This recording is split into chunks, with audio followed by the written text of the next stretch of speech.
Est-ce que vous savez qu'il existe un produit dans le monde, best-seller dans le monde, ou bien beaucoup en Occident, best-seller dans le monde, qui n'a aucun bénéfice intrinsèque pour l'être humain? Aucun, mais qui est vendu comme des petits pains. Est-ce que vous connaissez ce produit?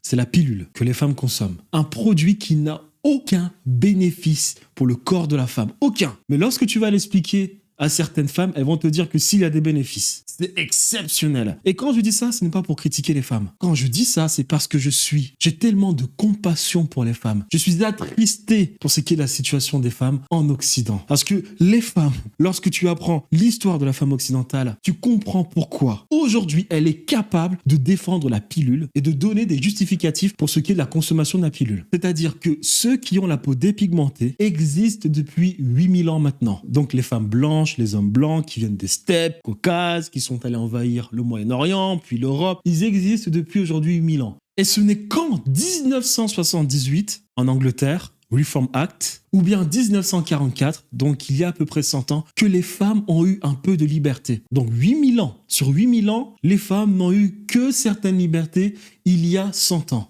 Les Grecs qui vous parlent de démocratie, les femmes n'ont pas de liberté. Ce sont des biens cheptels, elles servent à pondre des enfants. Les Ariens, les femmes servent à pondre des enfants. Les Romains, les femmes servent à pondre des enfants. Les Germaniques, les femmes servent à pondre des enfants. Ce n'est qu'en 1918 qu'on a commencé à penser qu'il fallait donner certaines libertés aux femmes. Et lorsque vous regardez ensuite le statut de ces femmes, vous vous dites, mon Dieu, c'est-à-dire qu'on a donné certaines libertés aux femmes, très bien, mais la femme, il ne faut pas non plus qu'elle abuse. Elle a certaines libertés politiques, juridiques, mais elle doit rester un bien, un produit de consommation. C'est-à-dire que si vous faites des recherches, vous regardez à quel point il y a de la lobotomisation, de la subversion pour ce qui est des enfants en Occident, le programme Alfred Kinsey, Hugh Hefner, John Monnet, la CIA, tout Disney, les films Disney, Netflix, son film Mignonne. Vous apprenez lorsque vous faites des recherches que la femme, on a conditionné la femme depuis son plus jeune âge pour qu'elle devienne